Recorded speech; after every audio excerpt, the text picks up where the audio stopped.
अस्सलाम वालेकुम, मैं हूं रेहान तारिक और आप देख रहे हैं दस्तक। सबसे पहले जिक्र दस्तक की उन स्टोरीज का जिन पे आज देंगे दस्तक। मार्केटें और कारोबारी सरगर्मियां बंद रखना गैर आईनी करार। हफ्ते और इतवार के रोज भी मार्केटें खोली जाएं। सिंध को शॉपिंग मॉल्स खोलने के लिए वफाक से रुजू की हिदायत। क्या सिंध हुकूमत सुप्रीम कोर्ट के फैसले पर अमल दरामद कराएगी? क्या कारोबारी सरगर्मियां हफ्ते के तमाम रोज चलेंगी? ये सवालात आज के प्रोग्राम में उठाएंगे। कोरोना से बचाव के लिए मास्क जरूर पहनिए, मगर क्या जो मास्क आप पहन रहे हैं वो वाकई कोरोना से बचाता भी है या महज दिखावा और फ्रॉड है? ये सवाल भी आज के प्रोग्राम का हिस्सा होगा। और फिर मालूमात की कमी, गैर संजीदगी या फिर जुबान फिसली, कोरोना मामले पर सियासतदानों के दिलचस्प व अजीब बयानात भी दस्तक का हिस्सा होंगे।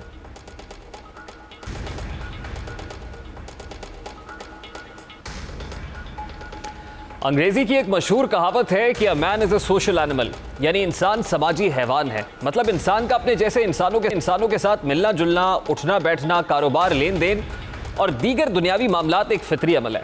इसके बरक्स जब उसे समाजी फासले, महदूद रहने यानी घरों में महसूर रहने का मशवरा दिया जाता है तो बेहद नागवारी और तकलीफ का बायस बनता है। शायद यही वजह है कि गुज़श्ता कई रोज से एक ही सवाल हर इंसान के लबों पर है कि जिंदगी मामूल पर कब आएगी, हम कब बिला खौफो खतर घरों से बाहर निकल पाएंगे, कारोबारी जिंदगी कब बहाल होगा, मईशत का पहिया कब चलेगा। किस्सा मुख्तसर ये कि सब्र का पैमाना जूजू लबरेज हो रहा है। कोरोना वायरस से बचाव के लिए कायम करदा हिफाजती बंद टूट रहा है और बंदिशें भी नरम हो रही हैं। आज सुप्रीम कोर्ट ने मुल्क भर में छोटी मार्केटें हफ्ते और इतवार को भी खुली रखने और शॉपिंग मॉल्स भी खोलने का हुक्म सादिर किया है। चीफ जस्टिस ऑफ पाकिस्तान ने सुप्रीम कोर्ट के 5 रुकनी बेंच ने कोरोना वायरस अज खुद नोटिस केस की समाअत की, जिस सिलसिले में additional attorney general, advocate general Sindh और कमिश्नर कराची समेत दीगर हुक्काम अदालत में पेश हुए। सुप्रीम कोर्ट की जानिब से जारी तहरीरी हुक्मनामे में मार्केटें और कारोबारी सरगर्मियां हफ्ते और इतवार को बंद करने का फैसला कलअदम करार दिया गया है और कहा गया है कि मार्केटें और कारोबारी सरगर्मियां हफ्ते इतवार को बंद करना आइन की खिलाफ वर्जी है।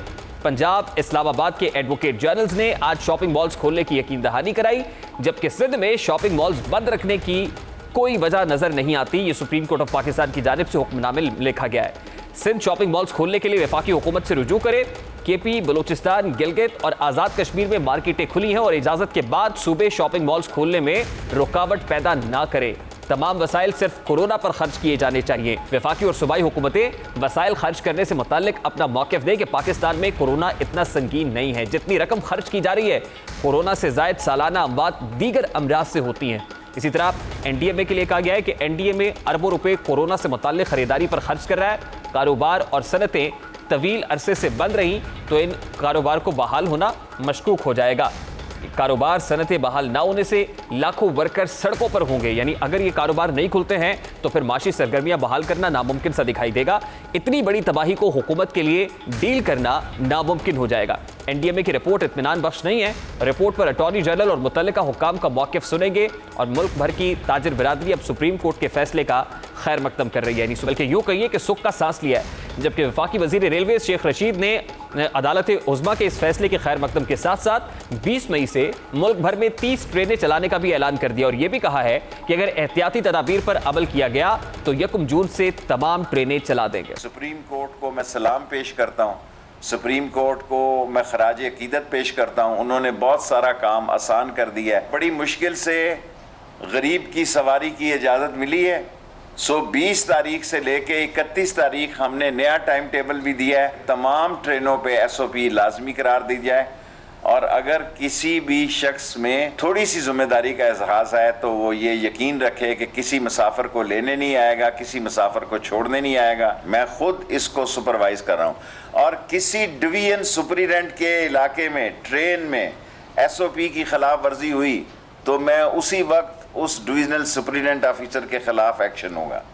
मेरी किसी सूबे से कोई लड़ाई नहीं है, ये चारों सूबों की जंजीर है रेलवे और मुझे उम्मीद है कि हमें स्टेशन के बाहर उनकी सपोर्ट चाहिए होगी, वरना पुलिस भी स्टेशनों के बाहर भी हम अपनी लगा सकते हैं। हमारी अपनी 7000 पुलिस है। मईशत का पहिया घूमेगा तो कारोबारी जिंदगी चलेगा और तभी गरीब के घर का चूल्हा भी जलेगा। 2 इकसाम के खौफ हैं, एक कोरोना का खौफ है और दूसरा भूख का खौफ है। सवाल यह है कि किस खौफ की शिद्दत इस वक्त सबसे ज़्यादा है। इस पर 2 मुख्तलिफ नज़रियात हैं। पहले नज़रिए के मुताबिक कोरोना से पाकिस्तान में सैकड़ों लोग मर चुके हैं मगर भूख से शायद ही कोई मरा हुआ हो। दूसरे नज़रिए के मुताबिक भूख का खौफ कोरोना के खौफ से बड़ा है क्योंकि पाकिस्तान में कोरोना से होने वाली अमवात की शरह मगरब के मुकाबले में इंतहाई कम है। मीर रियासत मोहतरम वज़ीर आज़म इस्लामी जमहूरिया पाकिस्तान इमरान खान दूसरे नज़रिए के हामी हैं, जिनके नज़दीक मईशत बचाना अहम है और पाकिस्तान जैसा तरक्की पजीर मुल्क लॉकडाउन का मुतहम्मिल नहीं हो सकता। वज़ीर आज़म आगाज़ ही से लॉकडाउन के हामी नहीं हैं और वो ये समझते हैं कि मुल्क में लॉकडाउन लगाने की जिम्मेदारी अशराफिया पर है। यानी लॉकडाउन मुल्क में अगर किसी ने नाफिज किया तो अशराफिया ने, यानी यूँ कहिए कि वो पहले नज़रिए के हामी लोग जो ये समझते हैं कि कोरोना का भूख के खौफ पर गालिब है। यानी वज़ीर आज़म पाकिस्तान क्या कह रहे हैं, बिल्कुल बरक्स दिखाई देता है। याद रहे कि मुल्क में सबसे पहले लॉकडाउन का आगाज़ सूबा सिंध से हुआ। उस वक्त वज़ीर आज़म ना सिर्फ ये कि लॉकडाउन लगाना नहीं चाहते थे, बल्कि वो तो लॉकडाउन को कर्फ्यू समझते थे। उस वक्त वज़ीर आज़म का बयानिया क्या था, उसकी एक झलक आपको दिखाते हैं। एक बड़ी बहस चली हुई है मुल्क के अंदर कि मुल्क को लॉकडाउन कर देना चाहिए। पहले मैं आपको ये बता दूं कि पूरा लॉकडाउन होता क्या है। पूरा लॉकडाउन का मतलब मुल्क में कर्फ्यू लगाना। सिंध हुकूमत के फैसले को पजीराई मिली तो दीगर सूबे जहां PTI की हुकूमत थी वहां भी लॉकडाउन लगाना पड़ा। याद रहे कि वज़ीर आज़म का बयानिया अब भी वही था कि लॉकडाउन लगाया तो गरीब आदमी का क्या बनेगा। आज अगर मैं पूरा लॉकडाउन करता हूं तो इसका मतलब क्या है, इस मेरे मुल्क के रिक्शा चलाने वाले, छाबड़ी वाले, रेडी वाले, टैक्सी वाले, छोटे दुकानदार, दिहाड़ी वाले, ये सारे घरों में बंद हो जाएंगे और इनके पास क्या वसाइल होंगे कि ये 2 हफ्ते तक घरों के अंदर अपने बीवी बच्चों का पेट पाल सकें। अब इसके बाद क्या हुआ, केसेस बढ़ने लगे, अमवात रिपोर्ट होने लगी, पर मीर रियासत मोहतरम वज़ीर आज़म इस्लामी जमहूरिया पाकिस्तान डटे रहे कि लॉकडाउन पाकिस्तान जैसे मुल्क के लिए नहीं है। पाकिस्तान लॉकडाउन का मुतहम्मिल नहीं हो सकता, मगर अशराफिया बाज ना आई और फिर लॉकडाउन पर फिर से डटी रही। यानी मार्केट्स जो हैं उन पर मज़ीद सख्ती की गई, वहाँ पर मामूलात बिल्कुल मुख्तलिफ दिखाई देने लगे। फिर मीर रियासत ने एक नई टर्म मुतारिफ करा दी। वज़ीर आज़म को कहना पड़ा कि सूबे खुद मुख्तार हैं और सूबे अपने अपने हालात के मुताबिक फ़ैसले करें। यानी वज़ीर आज़म पाकिस्तान अशराफिया के सामने फिर यही कहने लगे कि सूबे खुद मुख्तार है, अपने फ़ैसले खुद कर लें। हमने ये फैसला किया कि शहरों के अंदर हम कंस्ट्रक्शन और कई और इंडस्ट्री को खोल देंगे आज से। अब ये इसके ऊपर मैं आप सबको बता दूं कि सारे सूबों के अंदर बाकायदा तफसील में मुशावरत हुई है। सारे सूबों के चीफ मिनिस्टर्स के साथ भी मुशावरत हुई है। उससे पहले उसके पहले लेवल पे उनके जो चीफ सेक्रेटरीज थे उनके साथ ये बाकायदा मुशावरत हो के हम यहाँ तक पहुँचे और तकरीबन मैं कहूँगा 98% अब मुकम्मल तौर पे कंसेंसस हो गया है कि हमने कौन सी इंडस्ट्री खोलनी और कौन सी नहीं खोलनी। मैं ये भी कह दूँ अभी भी, क्योंकि 18th अमेंडमेंट के बाद सूबों के पास इख्तियारात हैं, तो आज भी अगर कोई सूबे ये समझते हैं कि अभी वो तैयार नहीं है या वो अभी डिले करना चाहते हैं तो ये उनके ऊपर इख्तियारात हैं।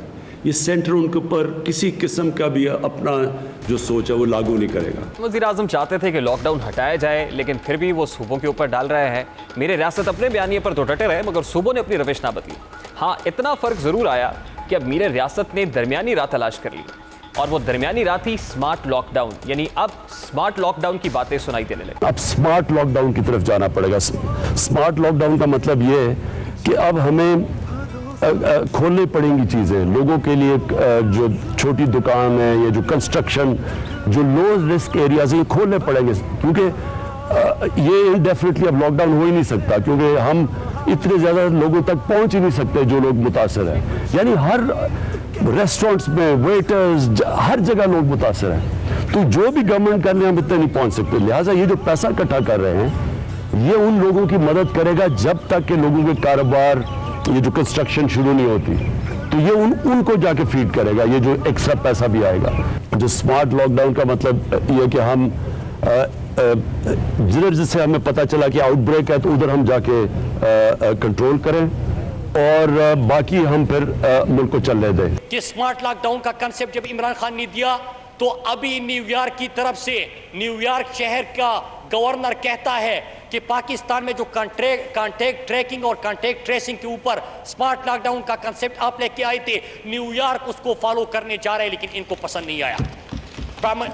प्राइम मिनिस्टर साहब ने जो क्लस्टर लॉकडाउन की बात की थी और स्मार्ट लॉकडाउन, बर्तानिया का प्राइम मिनिस्टर उसी कॉन्सेप्ट को आगे लेके जाने की बात करते हैं और अपनी कौम से अपील करते हैं कि हमने स्मार्ट लॉकडाउन के ऊपर जाना होगा। दुनिया फॉलो करती है, इनको पसंद नहीं आता। सवाल पैदा होता है कि अच्छा, अगर ये नहीं खत्म हो सकती जब तक कि वैक्सीन ना कोई दरियाफ्त की जाए, उस वक्त तक हमने इसके साथ जिंदगी गुजारनी है, तो फिर क्या किया जा सकता है? और तमाम दुनिया आहिस्ता आहिस्ता आहिस्ता वहीं पहुंच रही है जहां पर यह सफर शुरू होने के वक्त वजीर आजम पाकिस्तान इमरान खान की पॉलिसी डिसीजन था। अब ये स्मार्ट लॉकडाउन ही के समरात है कि हफ्ते में 4 रोज दुकानें खुली हैं, मार्केटों में रश है, शॉपिंग हो रही है। यानी आहिस्ता आहिस्ता मीर रियासत अशराफिया को अपनी बात समझा रहे हैं। मीर रियासत का अपनी बात समझाने का अंदाज भी जुदागाना बल्कि इंतहाई मुअद्दबाना है।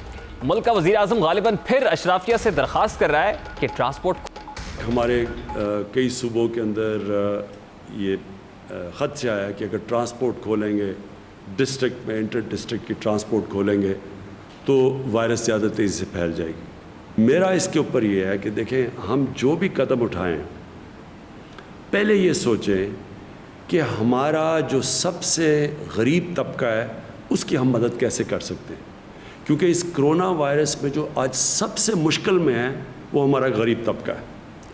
तो जो ट्रांसपोर्ट है, जो पब्लिक ट्रांसपोर्ट है, वो तो गरीब आदमी की ट्रांसपोर्ट है। इसलिए मैं फिर से सबसे रिक्वेस्ट करता हूँ कि पब्लिक ट्रांसपोर्ट खोल दें। अगर अमेरिका जैसी जगह जिधर 2-2 हज़ार लोग दिन में मर रहे हैं, उन्होंने अपनी पब्लिक ट्रांसपोर्ट नहीं बंद की, अगर यूरोप के अंदर एक दिन के अंदर 800 लोग, अभी भी 500 लोग मर रहे हैं, उन्होंने अपनी पब्लिक ट्रांसपोर्ट बंद नहीं की, एयर ट्रैवल बंद नहीं की, हमने क्यों ये बंद करके रख दी है? और हमें पता होना चाहिए इसका असर पड़ेगा, इसकी इकॉनमी पे भी असर पड़ रहा है, लेकिन सबसे ज़्यादा इसकी गरीब आदमी पे असर पड़ रहा है। अब पंजाब और केपी के तो जैसे वज़ीर आज़म के अहकामात की बजावरी में सरे फहरिस्त है, मगर सिंध फिर डटा हुआ है, ना ट्रांसपोर्ट चलाने को तैयार है, ना शॉपिंग मॉल्स खोलने पर राजी हैं। वो कहते हैं हम ना शॉपिंग मॉल्स खोलेंगे, ना ही ट्रांसपोर्ट चलाने का मुतहम्मिल सूबा सिंध हो सकता है। उसकी एक झलक आपको दिखाते हैं कि इस वक्त सिंध के वज़रा क्या कह रहे हैं। एनसीसी की मीटिंग हुई जिसको वज़ीर आज़म ने प्रेजाइड किया, उस मीटिंग में भी ट्रांसपोर्ट पर बात हुई, अक्सरियत ने उसकी मुखालफत की, पंजाब ने अपना मौक़िफ़ तब्दील किया, लेकिन वहाँ पर भी जो अक्सरियत दी थी, जो मेंबर्स थे, उनका ख्याल था कि नहीं खुलना चाहिए। और उस एनसीसी में जो फैसले हुए उसमें लिखा हुआ है, फेडरल गवर्नमेंट का अपना डॉक्यूमेंट है कि ये 31 मई तक है। अब इसका मतलब ये है कि 31 मई तक उन्हीं फैसलों पर हमने चलना था, लेकिन अचानक से फिर 2-4 दिन 5 दिन गुजरने के बाद वो फैसले तब्दील होते हैं और फिर कहा जाता है कि हर सूबा अपना फैसला करे। लेकिन अगर कुछ सूबों को इस्तेमाल करके फेडरल गवर्नमेंट इस किस्म के हालात पैदा कर देती है कि जिससे अजीब सूरत हाल होती है कि जी पंजाब में कुछ हो रहा है, सिंध में कुछ हो रहा है, केपी में कुछ हो रहा है, बलूचिस्तान में कुछ हो रहा है, तो ये बहुत गलत बात है। और हम ये समझते हैं कि जो 31 मई तक का फैसला था हम उस पर कायम हैं। यहाँ एक बात सामने ज़रूर रखी गई कि एक तो शॉपिंग मॉल्स जो हैं उनको खोलने की इजाज़त दी जाए, वो हमने बताया कि हम उसको कंसिडर ऑलरेडी कर रहे हैं, वो हमारे अंडर कंसिडरेशन है। फिर एक बात की गई कि हमें दुकानों की जो टाइमिंग्स हैं उसमें इजाफा किया जाए, तो वो हमने बताया कि यहाँ जो हम बैठे हैं, हमारा ये इख्तियार नहीं है कि हम आपको यहाँ बैठे बैठे ये कह दें कि आपकी दुकान की टाइमिंग्स हम बढ़ा देते हैं। हम ये बात ज़रूर करेंगे अपनी टास्क फोर्स की मीटिंग में, अगर वहाँ ये फैसला हो गया तो हम आपको कन्वे कर देंगे। ये आकर कहा गया कि हम खोलेंगे, हुकूमत के फ़ैसले अपनी जगह मौजूद हैं, जो इसको वायलेट करेगा हमारे पास ये इख्तियार है, एडमिनिस्ट्रेशन के पास इख्तियार है कि हर खिलाफवर्जी करने वाले के खिलाफ हम काम करेंगे, कार्रवाई करेंगे। जिन मार्केट्स ने SOPs को वायलेट किया, उन्होंने फॉलो नहीं किया, हमने वो मार्केट सील की, और अगर आज डीसील हो रही है तो उसका मतलब ये है कि कल फिर दोबारा वही करें। अब भी हमने ये बताया है कि जहाँ जहाँ वायलेशन होगी SOPs की, हम वो दुकानें भी सील करेंगे, वो मार्केट्स भी सील करेंगे। इसी मामले पर बात करेंगे। इस वक्त सीनियर साहबी तज्जियाकार मज़हर अब्बास साहब हमारे साथ मौजूद हैं। बहुत बहुत शुक्रिया मज़हर अब्बास साहब आपके वक्त के लिए। सबसे पहले तो ये बताइएगा, क्या अदालत उज़्मा के अहकामात की रोशनी में सिंध हुकूमत अब शॉपिंग मॉल्स और ट्रांसपोर्ट खोलने की इजाज़त देगी? सुप्रीम कोर्ट का फैसला होगा तो जाहिर है अमल दरामद करवाना पड़ेगा। अंटिल अनलेस आप जो है वो किसी रिव्यू में जाते नहीं जाते, जो कि मेरा ख्याल है वो नहीं जा रहे। जाहिर है उसने सुप्रीम कोर्ट ने साथ में SOPs को फॉलो करने को भी कहा है। अब SOPs को फॉलो करना हमारे यहाँ बड़ा मुश्किल होता है। जो सूरत हाल नज़र आई है, मेरा ख्याल है कहीं भी SOPs फॉलो नहीं किए जा रहे। और SOPs आप जाहिर है डंडे के जोर पे किसी को नहीं फॉलो करवा सकते। क्योंकि अब उन्होंने उसके साथ वो सख्ती भी नहीं की। सुप्रीम कोर्ट की जो रूलिंग है उसने ये भी नहीं कहा कि अगर कोई SOP फॉलो नहीं करे तो आप क्या करेंगे। जी। इसलिए मेरा ख्याल है कि सिंध जिस तरह के ऑर्डर आए हैं, सिंध गवर्नमेंट उस तरह अलाउ कर देगी, और जो सूरत हाल बनेगी, जो सूरत हाल अगर खुदा न खास्ता सिचुएशन खराब होती है तो मेरा ख्याल है वो एक बड़ी अलार्मिंग बात होगी। तो let's hope for the best. लेकिन मजहर अब्बास साहब, आपको पता है वजीर आजम पाकिस्तान तो शुरू दिन से ही लॉकडाउन के हामी नहीं रहे हैं। वो बार बार कहते रहे हैं कि लॉकडाउन नहीं होना चाहिए। गरीब मजदूर दिहाड़ीदार जो है उसकी बहुत ज़्यादा फिक्र रही है, कंसर्न रहा है। उसके बाद स्मार्ट लॉकडाउन सामने आया। फिर वजीर आजम पाकिस्तान ने जुमे के रोज़ अपनी ब्रीफिंग में भी ये कहा कि मैं तो ये कहूँगा कि ट्रांसपोर्ट खोल देनी चाहिए। वो सूबे जहाँ पर रेजिस्टेंस है वो ट्रांसपोर्ट ओपन कर दे। लेकिन सिंध हुकूमत हमेशा से ये कहती रही है कि हम लॉकडाउन ओपन करने के मुतहम्मिल नहीं हो सकते, ना शॉपिंग मॉल्स खोलेंगे, ना ही ट्रांसपोर्ट खोलने की इजाज़त दे सकते हैं। तो आपके ख्याल में क्या सिंध में कोरोना से जो ख़तरा है वो दीगर सूबों से ज़्यादा है?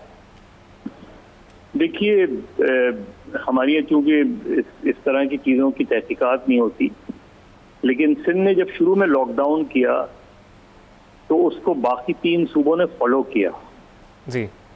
और इस चीज़ को हम अक्सर नज़रअंदाज कर देते हैं। देखिए, हमने आज ऑब्जर्वेशन ये भी थी कि जी शायद ये वबा उस तरीके से पाकिस्तान को हिट नहीं की है जिस तरीके से दुनिया के और ममालिक में हुई है। लेकिन हम जिस चीज़ को नज़रअंदाज कर रहे हैं वो ये कि हमारे यहाँ उस तरीके की टेस्टिंग भी नहीं हुई है जिस तरह की टेस्टिंग बाकी ममालिक में हुई है। तो हमें एग्जैक्टली इस वक्त तक ये नहीं पता है कि इस वबा का असर कितने लोगों पे पड़ा है। इसलिए कि आप अगर 10,000, 15,000, 5,000 आपके यहाँ रोज़ाना के टेस्ट होंगे, जहाँ के मिनिमम दुनिया में टेस्टिंग का जो एवरेज है वो 1 लाख से 1.5 लाख है। तो मेरा ख्याल है कि जब आप ये बयानियाँ एस्टैब्लिश करेंगे ना कि जी आपके यहाँ शायद उस तरह की वबा नहीं है, तो हमने, क्योंकि हमें अंदाज़ा ही नहीं है कि इस वक्त कितने लोगों में कितने लोग इस वायरस से मुतासर हैं। हम जितनों के टेस्ट करते हैं या जो लोग अपने जाके टेस्ट करवा लेते हैं उसके पॉजिटिव और नेगेटिव आ जाते हैं। तो हमें एग्जैक्टली इस वक्त तक सिचुएशन में ये बात अपनी जगह दुरुस्त है कि आपके यहाँ बहुत ज़्यादा डेथ नहीं हुई है। लेकिन ये सब इस वजह से हुआ है कि शुरू में जो लॉकडाउन हुआ था, चाहे वो 60% हो, चाहे वो 40% हो, सिंध ने शुरू किया, पंजाब ने फॉलो किया, KP ने फॉलो किया, बलूचिस्तान ने फॉलो किया।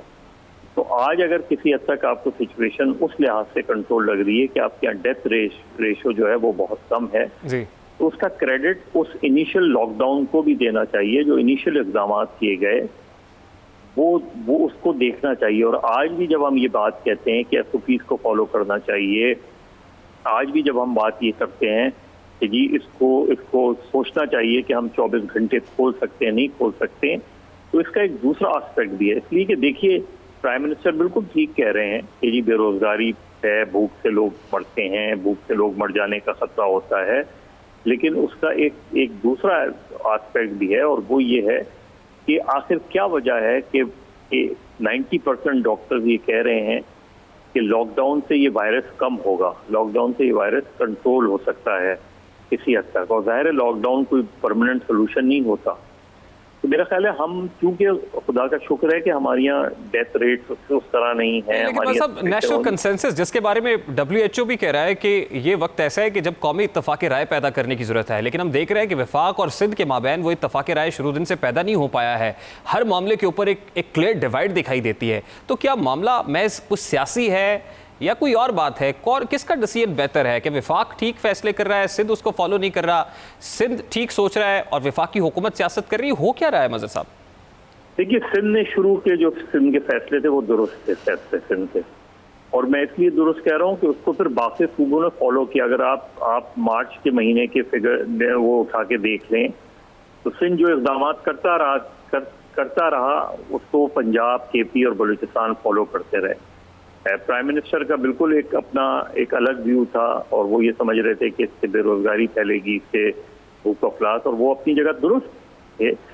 लेकिन उसमें उसका एक एस्पेक्ट ये था कि ये वायरस जिसका किसी को नहीं पता होता, ये वायरस अगर आपको लग गया है और आपको ये पता ही नहीं है कि आप उस वायरस में मुब्तला हो गए हैं, तो आप जहाँ जहाँ जाते हैं वहाँ वहाँ ये वायरस लगता चला जाता है। इसका सबसे डेंजरस एस्पेक्ट और ख़तरनाक जो इसका पहलू है वो यही है कि आपको अंदाज़ा नहीं हो रहा होता कि आप उस वायरस में मुब्तला हो गए हैं और आप दर्जनों लोगों को वो वायरस मुंतकिल कर देते हैं। तो ये जो चीज़ें, तो शुरू के जो इक़दाम थे वो उससे बाद में सिंध से बुनियादी गलतियाँ हुई हैं वो यही है कि उन्होंने कुछ ऐसे सेक्टर्स थे जिनको आहिस्ता आहिस्ता उनको खोलने की तरफ जाना चाहिए था, जिसमें जिस तरह अगर आप ऑनलाइन बस सर्विस हैं वो हैं, कुछ ट्रांसपोर्ट, कुछ प्राइवेट ऑफिसेज वो हैं, उनको आहिस्ता आहिस्ता। तो उसकी वजह से एक प्रेशर सिंध के ऊपर इसलिए भी बढ़ गया क्योंकि मरकज़ ने बिल्कुल एक नया बयानिया दे दिया। प्राइम मिनिस्टर जो है, प्राइम मिनिस्टर बनाता है नेशनल कॉन्सेंसस, प्राइम मिनिस्टर कौमी इत्तेफाक राय बनाता है। उन्होंने एक कमेटी ज़रूर बनाई, लेकिन हमने देखा कि उस कमेटी के अंदर कोई बात हो रही होती है, बाहर कोई बात हो रही होती है। अब आज तक ये नहीं पता, क्योंकि सिंध ये कह रहा है कि जी ये फैसला मरकज़ ने किया था, फेडरल गवर्नमेंट ने किया था कि शॉपिंग मॉल्स नहीं खुलेंगे। और अब जो है वो मरकज़, असद उमर को एक जगह में सुन रहा था, वो कह रहे थे कि जी हमने तो ये फैसला किया था कि शॉपिंग मॉल्स खोल दें। अब मुझे बताएं, सिवाय इसके कि उसके जो मिनट्स हैं उसको आप पब्लिक कर दें, मैं सिंध की बात पे यकीन करूं कि मैं असद उमर साहब की बात पे यकीन करूं। तो ये जो कंफ्यूजन है, इस कंफ्यूजन की वजह से, और आज जो सुप्रीम कोर्ट का फैसला आया है, मेरी नाक़िस राय में उससे कंफ्यूजन में इजाफा होगा। बिल्कुल ठीक है। और ये जो सिचुएशन है इसको मेरा ख्याल है देखने की ज़रूरत है। बिल्कुल अब ईद का मौका है, ईद के मौके पे आप कोई SOPs नहीं कर सकते, ये आप मेरी बात नोट कर लें। किसी जगह कोई SOPs फॉलो नहीं होंगे, बस दुआ करें कि सिचुएशन बहुत ज़्यादा ख़राब नहीं हो। ईद के फौरन बाद आपको फिर मेरे ख्याल में 1-2 हफ्ते का सख्त लॉकडाउन करना पड़ेगा। बिल्कुल ठीक है। बहुत बहुत शुक्रिया मज़हर अब्बास साहब आपके कीमती वक्त के लिए। सीनियर सहाफ़ी, तज्ज़ियाकार साहब हमारे साथ मौजूद थे और वो तो कह रहे हैं कि हो सकता है कि ईद के बाद फिर से लॉकडाउन करना पड़े, और वफाक और सिंध जो सेम पेज पर नहीं दिखाई दे रहे। सिंध हुकूमत ने इब्तिदा में अच्छे फैसले किए और उसको दीगर सूबों ने फॉलो भी किया, लेकिन उसके बाद जो नेशनल कोऑर्डिनेशन कमेटी के अंदर फैसले होते हैं, कंसेंसस किसी और बात पर होता है, बाहर आकर कुछ और बताया जाता है। एक कन्फ्यूजन का सा समा है। एक ब्रेक लेंगे, ब्रेक के बाद जब वापस आएंगे तो वो फेस मास्क जिसे आप कोरोना से बचाव के लिए इस्तेमाल करते हैं, वो फेस मास्क मयारी है, गैर मयारी है, क्या कोरोना से बचाता भी है या नहीं बचाता, इस मामले पर बात करेंगे इस ब्रेक के बाद हमारे साथ ही।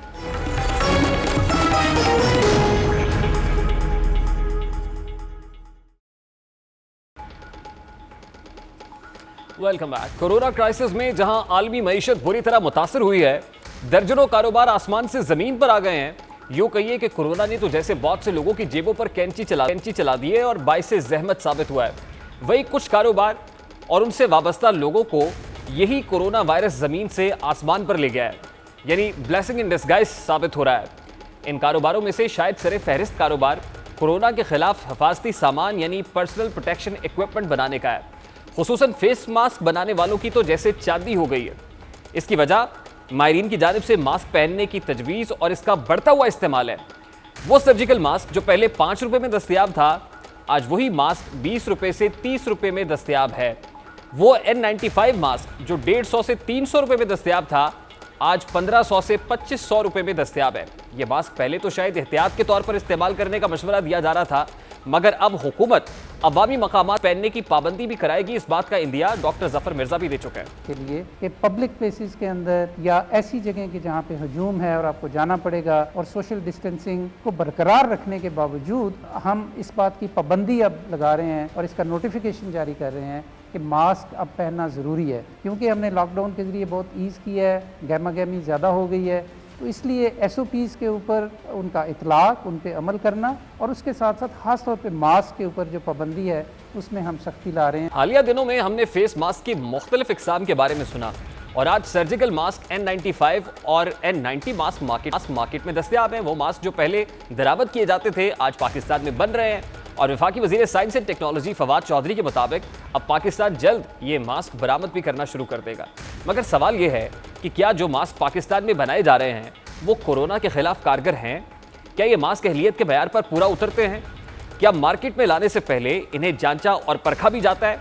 क्या पाकिस्तान में बनने वाले मास्क सर्टिफाइड हैं और कोई इदारा है जो ये सर्टिफिकेट जारी भी करता है, या फिर कोई भी कैसा भी मास्क बनाकर महंगे दाम पे फरोख्त करके कारोबार कर सकता है? इन तमाम तर सवालों का जवाब जानेंगे इस वक्त पर्सनल प्रोटेक्शन इक्विपमेंट एक्सपर्ट रजा सिद्दीकी साहब हमारे साथ मौजूद हैं। बहुत बहुत शुक्रिया रजा साहब आपके वक्त के लिए। सबसे पहले तो मुझे ये बताइएगा, मार्केट के अंदर वो सर्जिकल मास्क अवेलेबल है, N95 मास्क है, N90 मास्क अवेलेबल है। जब एक आम सारिफ जाता है मास्क खरीदने के लिए, उसे यकीनन बड़े महंगे दामों बल्कि मुंह मांगे दामों मास्क खरीदना पड़ता है।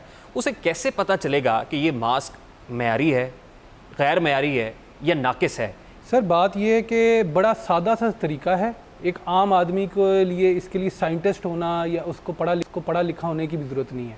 बात यह है कि पहचान की, एक सर्जिकल मास्क मार्केट में जो मौजूद है वो 3 प्लाई जिसको कहा जाता है, एक सर्जिकल मास्क से हम शुरू करते हैं, 3 प्लाई कहा जाता है। 3 प्लाई को आप काटें, ठीक है, आप उसको फाड़ें, उसके अंदर वाली जो लेयर है वो बेसिकली नॉन वूवन लेयर नहीं होगी, वो एक melt blown bacterial filtration system की बनी हुई एक लेयर होगी। इसको आसान अल्फाज में समझाएं, कॉमनर ताकि आसानी से समझ सके। हाँ, कॉमन तरीका यही है कि भाई उसके अंदर जो दरमियान में जो लेयर है ना वो फिल्टर वाली लेयर होगी, वो वाइट फिल्टर की लेयर होगी, वो जिसको आप जान सकेंगे, बिल्कुल हल्की सी लेयर होगी और वो इस तरह करके फटती है। इसको आप अगर आग लगाएं, सर्जिकल मास्क के अंदर मौजूद होगी, ये अंदर मौजूद होनी चाहिए टेक्निकली। नहीं, लेकिन जो मास्क मिल रहे हैं इस वक्त मार्केट के अंदर उसमें तो कोई ऐसी फिल्टर की लेयर नहीं है मास्क के अंदर। सर वो बात इसलिए कि उसके अंदर इसलिए नहीं है क्योंकि वो सर्जिकल मास्क है, वो पर्सनल प्रोटेक्शन वायरस से नहीं देगी। आपको समझना पड़ेगा, आवाम को समझना पड़ेगा कि ये प्रोटेक्शन आपको कोरोना वायरस से नहीं देगी। हमारा मसला कोरोना वायरस है, हमने मास्क इसलिए पहनना है कि हमें वायरस से प्रोटेक्शन मिले। आप ये कह रहे हैं कि जो सर्जिकल मास्क मार्केट में वो डस्ट मास्क तो है, हाँ। डस्ट से तो हमें प्रोटेक्ट कर लेगा, वो कोरोना वायरस से प्रोटेक्ट नहीं कर पाएगा। उसके लिए एक शरायत है, उसके लिए शरायत है कि उसके अंदर एक फ़िल्टर डाला जाए। ये तो उसी मटेरियल फ्रंट और बैक को और 3rd लेन अंदर डाल के उसको बना दिया गया, ठीक है जी। ये डॉक्टर इस्तेमाल कर सकता था जब तक कोरोना वायरस नहीं एग्जिस्ट करती थी, उसी को आप रिपीट करके दोबारा आवाम को पहुंचा रहे हैं। आप मुझे बताएं कि इसके अंदर अगर पोर साइज़ उतना है ही नहीं, कि यानी कि इसके अंदर वो है ही नहीं, फिल्ट्रेशन पावर ही नहीं है, तो ये कैसे रोक सकेगा? अच्छा, कोरोना वायरस का जो साइज इस वक्त माहिरीन बता रहे हैं वो तकरीबन 0.3 माइक्रोमीटर है, 0.3 माइक्रोन्स है। बिल्कुल ऐसे ही है। आप कह रहे हैं कि इस सर्जिकल मास्क का जो पोर साइज है वो 0.3 माइक्रोमीटर से ज्यादा है। सर ये 40 के अंदर आता है, ये 50 माइक्रोमीटर में आता है, ये पॉइंट में तो जाता ही नहीं है। आप सुबह जाके टेस्ट करवा लें, आप PCSIR चले जाएं, आप किसी भी लेबॉरेटरी हुकूमत की चले जाएं, प्राइवेट में चले जाएं, आप जाके इसका टेस्ट करवा लें। इसके अंदर वो चीज़ है ही नहीं। जो असल चीज़ है वो एक पॉलीप्रोपिलीन, एक रॉ मटेरियल है जो ऑयल से निकलता है, ठीक है ना, उसका रॉ मटेरियल है उसकी by product. Something very alarming. इस वक्त वफाकी वजीर science and technology Fawad Chaudhry साहब हमारे साथ लाइन पर मौजूद हैं। ये सारी बातें उनसे पूछने की कोशिश करते हैं। बहुत बहुत शुक्रिया फवाद चौधरी साहब आपके वक्त के लिए। माहिरीन के मुताबिक जो मास्क इस वक्त मार्केट में दस्तयाब हैं वो गैर मयारी और नाकिस है और उनकी कीमत भी ज़ायद वसूल की जा रही है, दोगुनी और तिगनी कीमत वसूल की जा रही है। जबकि वो डस्ट मास्क तो हो सकते हैं, डस्ट से तो बचा सकते हैं, लेकिन कोरोना से महफूज नहीं बना सकते। तो फवाद चौधरी साहब, मेरा सवाल ये है कि क्या इन मार्केट्स की क्वालिटी, इनका मयार जांचने और फिर कीमत को चेक करने के लिए कोई रेगुलेटरी बॉडी नहीं है? नहीं, देखिए कीमत तो चेक करना जो है वो जाहिर है कि प्रोविंसेस का काम है, और ज़्यादातर जो मास्क हैं वो तो अभी जो डिमांड एंड सप्लाई है उसके ऊपर ही होता है। और जहाँ तक आपकी क्वालिटी का पता है, देखिए 2 तरह के मास्क हैं, एक नॉन वोवन है और एक जो है वो कॉटन के हैं। जो कॉटन के मास्क हैं वो डस्ट के लिए है, और नॉन वोवन जो है वो आप उससे जो है वो आपका जो वायरस है, कोरोना है, वो आप उससे महफूज रहते हैं।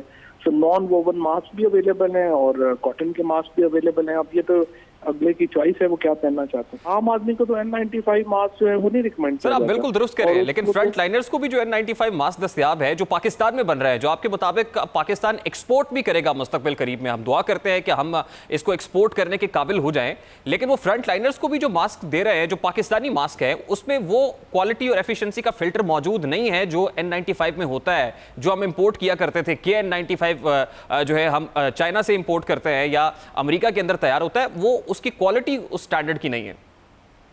नहीं, पहले तो मैं आपको थोड़ी सी आपकी इत्तला क्लियर करूं कि पाकिस्तान में तो N95 मास्क कभी कमर्शियलाइज हुआ ही नहीं है। यहाँ पे पाकिस्तान में हमने जो बाकी सारे सर्जिकल मास्क हैं और PPEs हैं वो पाकिस्तान में बन रही हैं, लेकिन अभी तक N95 मास्क जो है वो पाकिस्तान में कमर्शियल नहीं हुआ। और लेकिन अगले इंशाल्लाह चंद हफ्तों में जो पाकिस्तान में अपना मास्क है वो आ जाएगा। लिहाजा क्वालिटी बुरी होने का या उस का तो पाकिस्तान के मास्क से तो कोई ताल्लुक नहीं है। अगर आप कह रहे हैं कि जो इम्पोर्ट हो रहा है और उस मास्क में जो है वो प्रॉब्लम्स है, तो वो जाहिर है वो NDMA इंपोर्ट करता है और उसकी सर्टिफिकेशंस होती हैं पीछे। अगर आपको पर्टिकुलर केस आपको लगता है कि वो N95 मास्क सही नहीं है तो वो आप NDMA से कंप्लेन कर सकते हैं। सर बिल्कुल यही बात हम आपके नोटिस में भी लाना चाहते थे कि यहाँ पर निजी सतह पर भी कमर्शलाइज मास्क तैयार किए जा रहे हैं, लोग खुद से ये मास्क बना रहे हैं जिसको वो N95 कह के बेच रहे हैं या N90 मास्क कह के बेच रहे हैं। इसी तरह से जो सर्जिकल मास्क है वो भी अब बड़े पैमाने पर जो है वो बन रहा है। फैसलाबाद के अंदर बहुत सारे कारखाने जो बना रहे हैं लेकिन उनके अंदर फिल्टर मौजूद नहीं है। सर नहीं, आप देखिए ना, आप मिक्स कर रहे हैं। N95 मास्क बिल्कुल एक अलहदा चीज है, सर्जिकल मास्क बिल्कुल अलहदा चीज है। सर्जिकल मास्क पाकिस्तान में बहुत बन रहे हैं। PPEs के जो भी अपना PPE ये हमारा जो ये पॉलिएस्टर का स्टिचिंग यूनिट्स हैं वो PP मास्क बना रहे हैं और पाकिस्तान में वो बिल्कुल उनकी क्वालिटी सही है, क्योंकि आपकी फैब्रिक क्वालिटी चेक करनी होती है और उसका जो फैब्रिक क्वालिटी है वो बिल्कुल हमारे अपनी लैब से भी हर जगह से वो बिल्कुल चेक है, वो बिल्कुल सही मास्क है।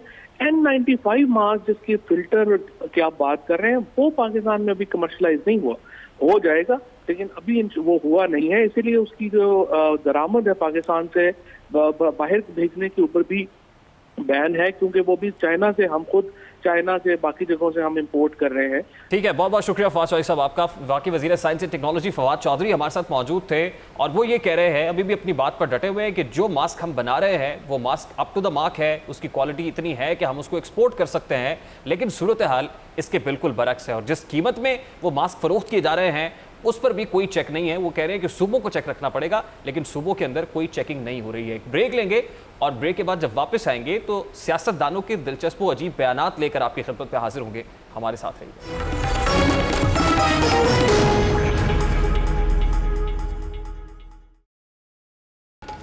Welcome back. अंग्रेजी का एक मशहूर मुहावरा है कि टू एयर इज ह्यूमन, जिसका मतलब है कि इंसान खता का पुतला है और गलती करना इंसान का खासा है।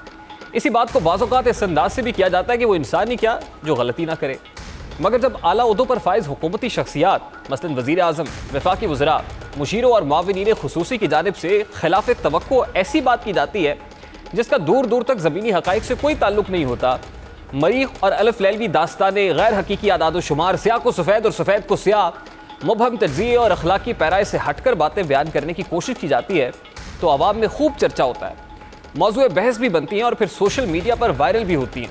हालिया कोरोना क्राइसिस में भी वज़ीर आज़म समेत चंद वज़रा ने आवाम को गलतियाँ पकड़ने के भरपूर मौके दिए, गलतियाँ पे गलतियाँ की और आवाम को गलतियाँ पकड़ने के अपॉर्चुनिटीज़ भी। मिसाल के तौर पर जब कोरोना से अमवात रिपोर्ट होना शुरू हुई तो वज़ीर आज़म ने कहा कि इतने लोग नहीं मरे जितनी तवक्को थी, यानी हमारी तवक्कुआत से कम लोग मरे हैं। हमारे इस वक्त 190 लोगों को मरना चाहिए था इस वायरस की वजह से। शायद वज़ीर आज़म कहना चाहते थे कि हमारे यहाँ खुशकिस्मती से शरह अमवात दीगर ममालिक की निस्बत कम है, मगर उन्होंने कहा कि हमारे यहाँ इतने लोग नहीं मरे जितने हम एक्सपेक्ट कर रहे थे। हालिया कोरोना वबा ने इस राज से भी पर्दा हटाया है कि वो कौन सी हुकूमती शख्सियात है जिनका हिसाब ज़रा कमज़ोर है। आपको दिखाते हैं कि वो कौन सी हुकूमती शख्सियात हैं जो आदाद व शुमार बयान करते हुए दिखाई देती है कि वो शायद इल्म रियाजी पर अबूर नहीं रखती। पहले मेरे पास रिपोर्ट आए 15 टेस्ट के, जिसमें से 22 पॉजिटिव आए। अल्हम्दुलिल्लाह हमारे कप्तान ने, वज़ीर आज़म पाकिस्तान ने एहसास इमरजेंसी कैश के थ्रू पूरे पाकिस्तान में 29 अरब लोगों को, 29 बिलियन लोगों को, तकरीबन 29 अरब लोगों को, 29 बिलियन लोगों को तकरीबन 29 अरब रुपए तकसीम किए। 1 करोड़ 5,19,000, 10 करोड़ 5,19,121 है। 10 crore 5 lakh 1 crore 51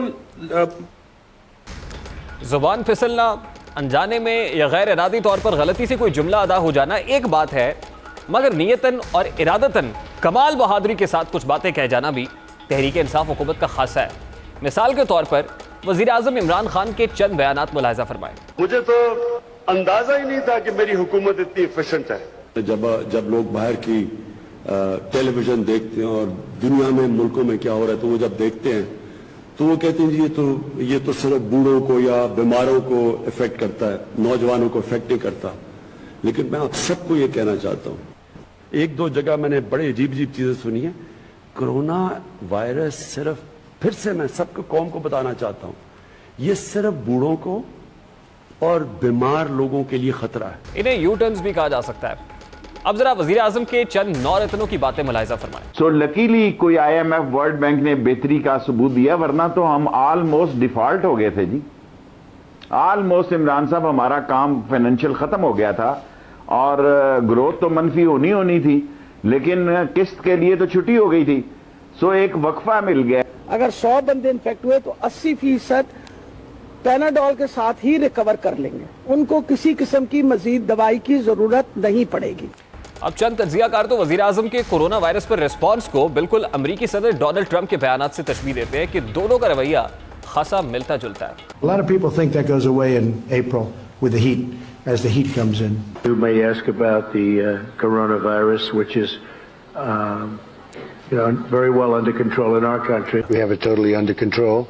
It's one person coming in from China, and we have it under control. It's going to be just fine. Doctors ये भी कहते हैं कि जिस तरह की पाकिस्तान की गर्मी है, जो ड्राई हीट है, उसके अंदर ये वायरस की इफेक्टिवनेस कम होती जाएगी। यानी जिस तरह वेस्टर्न कंट्रीज के अंदर ये एस्केलेट किया और ये जो इंक्रीज किया, उस तरह पाकिस्तान में नहीं किया। ये बड़ी खुशाइन चीज है हमारे लिए कि अभी तक होम ग्रोन जो कोरोना वायरस है वो पाकिस्तान में बड़ी महदूद। ये तो था आज का दस्तक। आपसे मुलाकात होगी कल। अपना रखिएगा ख्याल। अल्लाह हाफ़िज़।